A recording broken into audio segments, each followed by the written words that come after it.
चलिए हमारे सहयोगियों का रुख कर लेते हैं। 3 सहयोगी हमारे साथ जुड़े हुए हैं। शिल्पी का रुख करना चाहूंगी। शिल्पी, सबसे पहले मुझे ये बताइए कि जहां पर इस वक्त आप मौजूद हैं, इस मंदिर के बारे में मेरी जानकारी को आप दुरुस्त कर सकती हैं। कहा जाता है कि अगर कोई शख्स यहां पर 40 दिन आकर, कोई भक्त 40 दिन लगातार आकर माता की आराधना करता है सच्चे मन से, हर मनोकामना की पूर्ति यहां पर हो जाती है। कितना सत्य है ये? बिल्कुल, देखिए बहुत प्राचीन मंदिर है। मान्यता इस मंदिर के बारे में यही है जो आपने सुनी है कि यहाँ पर 40 दिन तक अगर कोई भक्त आकर के माँ के पास अपनी अर्जी लगाता है और खासतौर पर दिया प्रज्वलित करता है, दिया जलाता है माँ के सामने, तो उसकी मनोकामना चाहे वो कितनी भी कठिन क्यों ना हो, चाहे वो कितनी भी बड़ी बात क्यों ना हो, ये माँ पूरी करती हैं।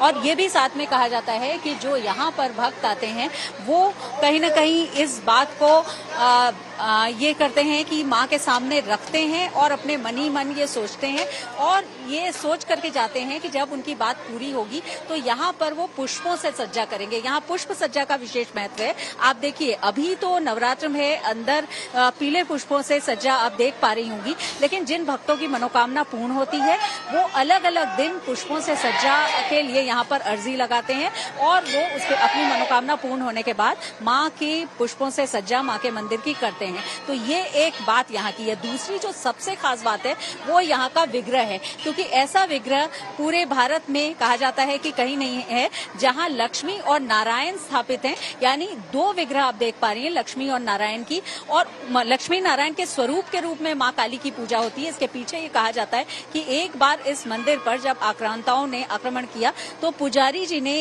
इस माँ काली की मूर्ति को कुएं में छिपा दिया, लेकिन जब बाद में वो निकाली गई तो माँ काली की जगह लक्ष्मी और नारायण की मूर्ति निकली। उसी के बाद इसको स्थापित किया गया, लक्ष्मी नारायण की मूर्ति को। यहाँ पर पूजा अर्चना लक्ष्मी नारायण की जाती है, लेकिन माँ काली के की पूजा की जाती है लक्ष्मी नारायण के स्वरूप में। तो नारायणी जिसको कहा जाता है, क्योंकि हम जो सुनते भी हैं कि सर्व मंगल मांगल्ये शिवे सर्वार्थ साधिके शरण्ये त्र्यंबके गौरी नारायणी नमोस्तुते। तो जो नारायणी है उनकी भी पूजा होती है। बड़ी काली इसलिए कहा जाता है कि महाकाली को बड़ी काली कहा जाता है, यानी काली में भी जो सर्वोत्तम जो माँ का एक रूप होता है, महाकाली या बड़ी काली जी उनको कहा जाता है। और जो आप देखिए, जो नवरात्र है उसके साथ जितनी शास्त्रीयता जुड़ी हुई है, आध्यात्मिकता जुड़ी हुई है, उतना ही जो लोक कथाएं हैं, जो मान्यताएं हैं, लोक मान्यताएं हैं, वो भी जुड़ा हुआ है, यानी लोक महत्व का पर्व है। तो इस बड़ी काली जी के मंदिर से आसपास के बहुत सारे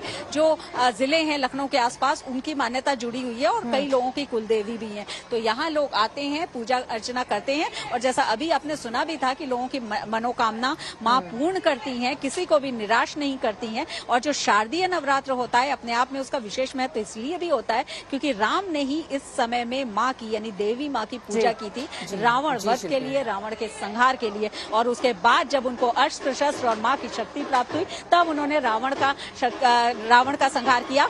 राम की शक्ति पूजा नाम से आपने पढ़ा होगा इस रचना को, जो बहुत ही खूबसूरत तरीके से जिसमें इस बात को बताया भी गया है, शास्त्रीय ग्रंथों में तो बताया ही गया है। तो राम जो उत्तर भारत के और पूरे देश बहुत के सुंदर वर्णन किया गया है मर्यादा शास्त्रों में इस पुरुषोत्तम चीज का। है, जी, पारस उनसे के भी पास जुड़ा चलते पर्व हैं। है। और जी पारस, आप बता रहे थे कि मुंबा देवी मंदिर का जो प्रांगण है वो तो छोटा है, लेकिन भक्त जो है भर भर कर वहां पर आते हैं और सबको मां के दर्शन होते हैं। लेकिन नवरात्रों में कई व्रतधारी लोग भी आते हैं दर्शनों के लिए।